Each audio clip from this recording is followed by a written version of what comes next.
This past week, my brothers and I loaded up in the Mercedes and aimed on out to Scottsdale, Arizona for the annual auction week that circles all around the Barrett Jackson auction, as well as other collector car auctions that happen during the week as well.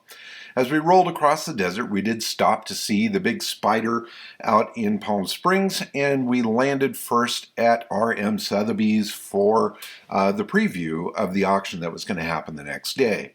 A fantastic array of stuff. I would say that this was probably the best auction of the week as far as the vehicles that were there. Certainly Barrett Jackson was the largest, but RM did host the highest sale of the week, as well as some of the most spectacular stuff. We tried that Mercedes 600 on for size. We all fit, but we kept our paddles down and did not bring it home. In any case, wide variety of stuff, lots of European things, beautiful Ferrari here. There's a Cord. This was a Corvair-powered Devon, which was a kit car made in the 60s. Let's see, this was an Apollo, a very cool car. Here's a Lexus LFA, Ferrari Daytona, a couple of gull-wing Mercedes. This was a Durham body Duesenberg that was freshly restored by the folks at RM. That car ended up going through the auction and selling really big. The handsome man there is a friend of mine that does writing for RM, and he matched that V16 Cadillac perfectly. This car was the Suzetta Marauder. It was a really insane V16 supercar that sold. It was a prototype. I think they only built one, and there's probably good reason for that. Love the gull-wing Mercedes. This early 356 absolutely stole my heart. That's a 51 split window coupe. That's about as early as they get really when it comes to those cars, and it was darn right perfect. Another beautiful 300 SL. Let's see, ISO Revolta. And then we stepped over from there over to the worldwide auctions for their sale that same night. They had a couple of headliners that were gorgeous. This Bowman and Schwartz body Duesenberg was amazing. This black Chrysler was phenomenal. In any case, the Duesenberg, I believe, was the highest seller of their night. It did very well, and it was a very spectacular car. Here's another Cord, supercharged 812 Cord, a custom Chevy wagon. It was pretty slick. Darren-bodied Packard. Here was a Hemi Challenger that was pretty badass. And a huge selection of Fords. There was a whole collection that was being sold from one man's lifetime of collection of Fords. There were some amazing cars there in that bunch. And some really early cars as well. Love seeing these brass era cars out and about, and they actually sold fairly strongly at the sale. Here's the Chrysler lining up for the auction. Right about in front of it was this really nice 64 Beetle that actually sold very strong, and that was kind of fun to see. And I'll get into some of the auction sales here in just a little bit. This is really just kind of a random slideshow of everything that I'm seeing, and I'm just going to ramble on about what I see and hopefully describe a few things as they go by. That Stutz was super cool. Now this was a neat car. It was a 1940 LaSalle that had actually been channeled and sectioned back in period. It was a very unique, interesting machine. Let's see. Okay, now we're going to get into the auction itself. Some of the earlier cars were of lesser value, the Beetle being one of them. However, the bidding was very strong on that car and ended up selling for $32,000. Here's the Chrysler going through. This Imperial Cabriolet was phenomenal. Beautiful car, sold for $850,000. And then this Duesenberg engine sold for over $700,000. Made no sense to me. There was no car attached, but somebody just absolutely had to have it. This Excelsior motorcycle, barn find, sitting in the corner. I wish I saw that go through. Not that I could have afforded it, but it was really beautiful. Nice Buick Woody.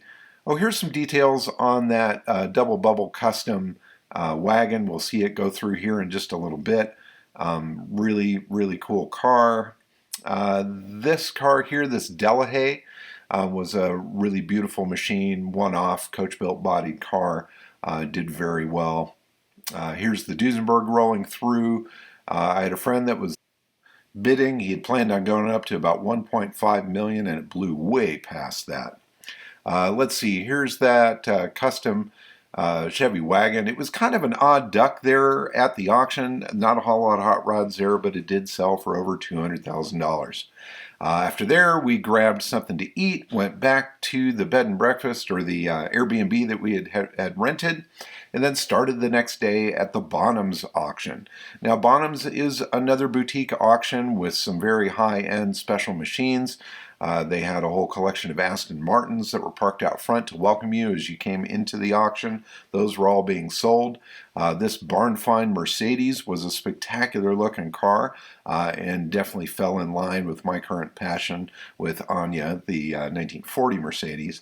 And let's see, the star within the building there was this 550 Spider that's being sold at the Amelia Island auction in Florida here in the beginning of March. It was fun to ogle that, take a look at it. This AC, however, was being sold at the auction, and it was flawless. Beautiful, beautiful little car. And of course, that's the car that spawned the AC Cobra. This early Packard was fantastic. Look at the size of the headlights on this thing, bigger than my head. Really beautiful car. I believe that was also being sold at Amelia Island. Another early Porsche, that's a bent window model from about 54. Some American classics, a whole lineup of Porsches. Here's a Citroen SM with the desirable European headlights on it. This is a Maybach, which was really cool to see. And that was a really special car, a Simpson designed Swift based on a Mazda Miata chassis. It was gorgeous, really, really cool car. Cool Aston Martin here, line of Bentleys. Lots of high-class rides going up for bids at this particular auction. And it was a smaller sale, one-day sale. I don't know what the total of cars were, but certainly the cars that were there were spectacular. Fell in love with this 356 silver with the green interior, a 63 like my own. Kind of gave me some ideas as to what I might want to do with mine. Another cord, there were cords all over the place. And now we get into the auction itself. So I kind of grabbed a few shots as cars were rolling across the block. You'll be able to see some prices up on the screen there. That was my friend Jeff that was bidding on that Aston Martin and let it get away. So I snuck a picture of him losing, which he doesn't do very often. Let's see, we've got a 356 here, $202,000. This was a Shelby Mustang in a very unique color. I don't think I've seen that yellow before. Here comes my favorite Porsche with that green interior, 125 grand, 131 grand. It kept on creeping up and closed at $135,000. Another cool Aston Martin. I had a DBS like this that I sold for a friend of mine a number of years ago. This one went, well, for a lot more than what we got for his. But times have changed and values rise, and we saw an awful lot of that this year at all the auctions. Here's a 993 Turbo S. This car sold very strong. Watch this climb, 420. Did it top out there, or was there something else? Anyway, I was not bidding on it, even though he was looking at me, but I did think it sold for a little over that 420 mark. Let's see, I was sitting right up in front, and there were people bidding all around me. It was kind of fun to watch these guys raise their hands. I tried very hard not to, because I didn't want to bring any of this stuff home and have to pay for it. Gorgeous early Jag. This is a 61 flat floor car with the external bonnet. Beautifully restored, sold very strong. Another Aston Martin from that collection. This is a DBS 8-cylinder car. Really cool Riviera. This thing did phenomenally well, up over $70,000. Another gorgeous Aston, $310,000. Here's that AC. This car was phenomenal. If I had more money than sense, I would have brought that thing home, even though it sold for over 400 grand. And here comes the barn find Mercedes. Fun to see this thing reach well over $400,000, followed by the Rain Man Buick from the movie. This was actually owned by Dustin Hoffman prior to being sold here. The car did very well, selling for $300,000 and off to a new owner. Cool little bug eye. Here's another Devon. This is a Devon SS, which is a V8 powered car. This Aston Martin Lagonda was just one of the craziest cars to come out of that era. In any case, we went from there over to the Gooding and Company sale. Now, Gooding was doing a bit of a hybrid sale. They had cars on display there in Arizona where you could go and see them, but the bidding was all happening online. Now, I had one car that was going through this auction. It was actually a client's car that I was involved with bringing to the auction. It was fun to see that and watch that go through. And in the meantime, I saw some things that I thought I might bid on. The little quarter midget sprint car that just went by, I placed some bids on that. I placed some bids on this beautiful Ford. And then there were some other things off in another part of the lot, including a Ford Hot Rod that was a pretty slick car. And during the week, the bidding, of course, was fairly slow, and all the action happens at the tail end. So as much as I was excited about bidding on a few of the cars, I knew that in the tail end, they would be taken away from me by people with far more money. Another fun surprise at this auction was this Volkswagen bus, which was one that I restored a number of years ago, and it sold to a director up in Hollywood. He has since passed, and it was put up for auction here. The bidding was fairly low during the week. I bid this up a bit myself, and I think it ended up selling for around $80,000 or so. In any case, cool car, fun to see these things, walk around, take a look at the Gooding and Company offerings. They always have some very high-end, beautiful, beautiful machines. Oh, here's this Ford Hot Rod that I was bidding on. During the week, it wasn't getting any love at all, and so I placed several bids on this car, only to lose it in the end, but I'm sure it went to a happy owner. Here's the 21-window bus that my client brought out to the auction. Spectacular bus. It started out as a 13-window and the sunroof was added, and it's still sold for $100,000. Another cool surprise was the venue where these cars were being shown. Inside a window, I peered in and saw this scene of this amazing toy box showroom of somebody's private collection. In another window, there were jets lined up. Hell, even the bathroom in this place was mind-blowing. It was a really cool facility right next to the tarmac of the Scottsdale airport, and whoever owns that has got a ton of money and is having an awful lot of fun with it. Some cool early cars here as well.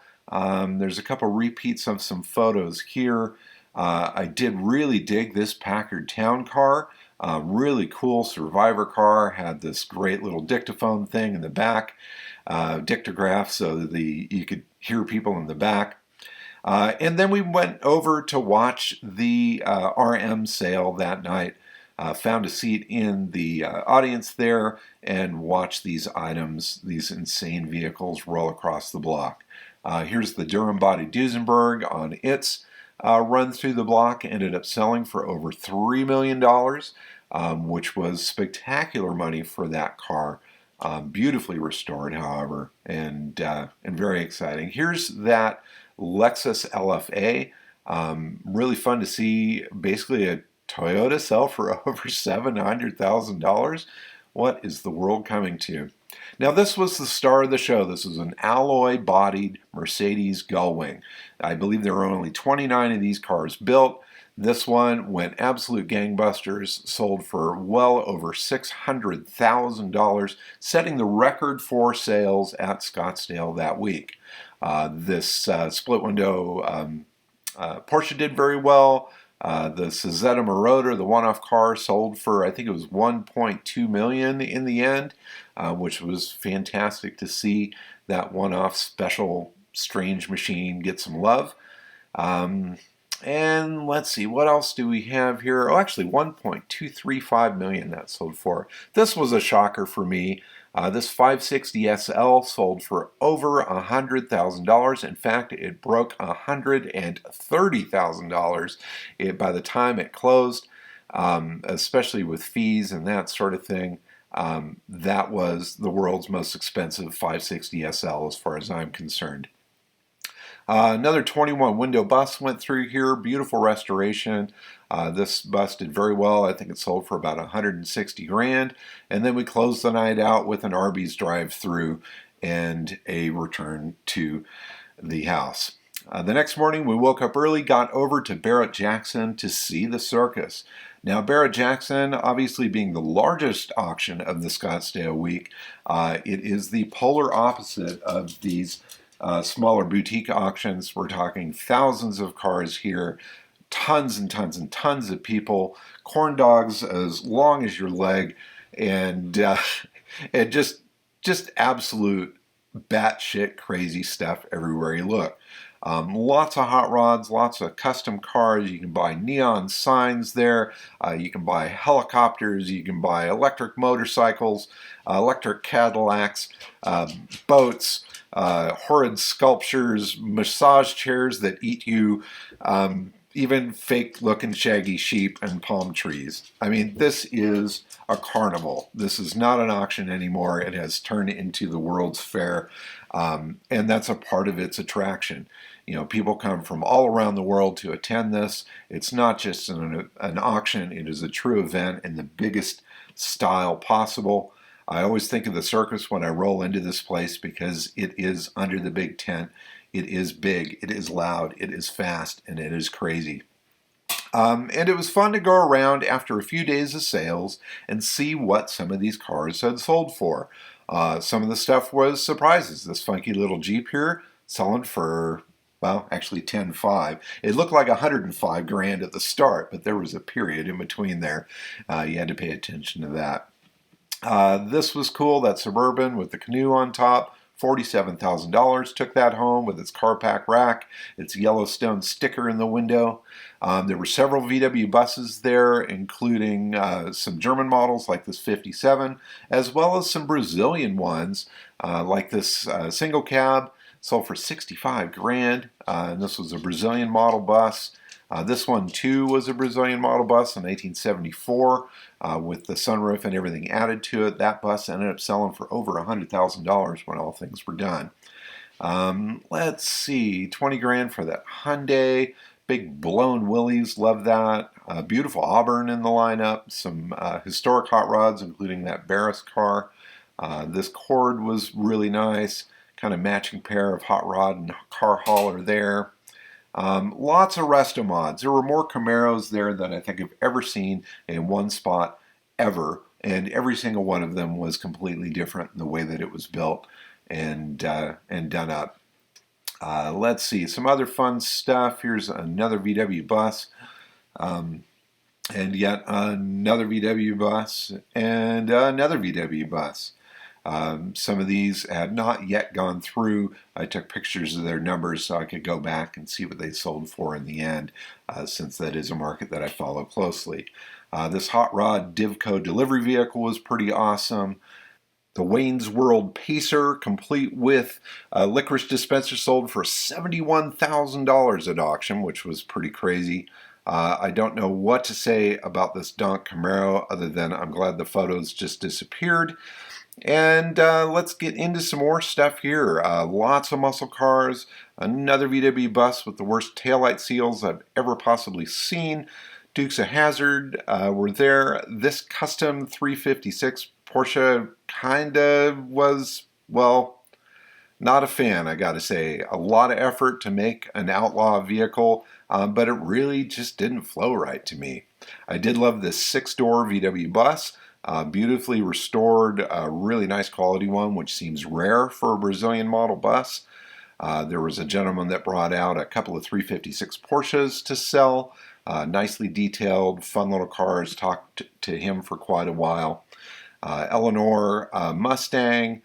This early Carmen Ghia was a beautiful car. Did see some inauthentic pieces with it, but great colors, really nice looking.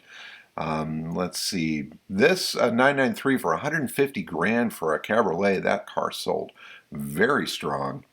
Kaiser Darren's, my God, we saw Kaiser Darren's at I think 3 different auctions, which was really quite bizarre. My brother fell in love with that Alpha, and I don't blame him. Really cool car. And yet more VWs outside. So now we're rolling around through the outside tents. These are cars that had sold earlier in the week. The prices were marked on the window. You can see that dune buggy there sold for 23 grand, 8 grand for that AMC Concorde wagon, 26 grand for that hideous oval window. I don't know what that was. Sunbeam Alpine sold for 22.5. I had to look twice at that sign. At first I thought it said 225 grand, but that was not the case. Thank God. Freeway car was super cool. Here's another Volkswagen Beetle, did quite well at $20,000. Awesome custom T-Bird, loved that car for 38 grand. Loved this Massey Harris tractor. Lots of big Mercedes in there, a variety of different conditions. This was probably the worst VW bus I've ever seen. Somebody took this bay window, tried to make it look like a 23 window, and it turned all our stomachs. It was horrid. Couple of cool vintage race cars out there, more VWs in the lineup. This bus did okay, 54 grand. It was nicer than that, though, I think. Hideous Gia. This was an actual Myers-Manx. This was a signature car, so it's the later model one. $36,000 is pretty good money for that. Volkswagen Thing for 21 grand. The muffler car, no muff too tough, $15,000. Took this thing home. Imagine explaining that to your wife. Let's see here. Another dune buggy. Here's a cool model, a T-Series MG. Corvair did well, $42,000. This was nuts. Speedster kit, 59 grand. Loved the station wagon. That did, well, 20 grand. I'd almost pay that for it. 29,000 for a 79 convertible. Clean oval window bug, $43,000. Pretty strong. Nice Gia convertible here. I don't know what that sold for. And then there's some crazy stuff. This goofy rat rod was absolutely nuts. Another cool Woodside station wagon, 55,000 I think that sold for. It was kind of nuts. There were 2 or 3 different mystery machines. There's an Excalibur. Just the widest variety of machines out there in the tents, from the sublime to the ridiculous and everything in between. Whoever did this to this Mercedes should be shot. However, the designers that made this crazy Pinto in those colors should be celebrated. Love this little Lexus coupe. I think these are going to be hot collectibles in the future. Everybody's got a good story about those cars, and they're very good quality. 18 grand for that Myers Toad. Here's another Brazilian bus, $62,000. Those cars are selling super strong, and some of them are good, some of them are bad. This thing was killer. This was a Metropolitan based on a Miata chassis. It was beautifully done, did not sell strong, and it probably should have. Another Brazilian bus, $67,000, Mustangs, Miatas, everything you could possibly imagine out there. Let's see here. Really beautiful split screen camper bus out there. This was far too nice to be a Barrett Jackson. It did fairly well though, $68,000. Ferrari limo. What? Anyway, I love the flames, the blowers, the crazy graphics on this Baja bug were kind of fun to see in the Hot VW's colors. And then we stopped to get some food at one of the massive food stands, and then went on into the Bitters bar to get liquored up and ready for the action. This crazy Volvo sold for stupid money. There were some crazy hot rods and beautifully done cars in this Friday showcase area in the arena part of things. We enjoyed looking at those cars in detail and hearing them fire up as they rolled out for their chance across the block. Some stellar restorations. This 57 Chevy was absolutely spotless, top to bottom. Just better than they ever were new. I absolutely guarantee it. Some more cool resto mods. Lots of really well done high-end cars there. And I really think Barrett Jackson is the only place that you can get your money out of that sort of stuff, or at least get close. That C10 truck was mind-blowingly clean. Loved the colors, loved the stance, super fun. Let's see, Rolls Royce belonged to Dean Martin, complete with liquor decanters in the back. Gorgeous custom 911, that was really slick. Another crazy C10. Look at these graphics on this car there. This was a cool period hot rod. Love the exhaust pipes. On and on. In any case, we had our fun looking at all the cars. We stood around, said goodbyes to our friends. We went into the main forum of everything, sat there, watched the auction for a little while, grabbed our t-shirts, and then got on the road back to California so that we could make it home in time to see the Grand National Roadster Show the very same day. Had a blast with my brothers. Arizona, hot and heavy. Thanks so much for watching. I hope you enjoyed it. Bye-bye.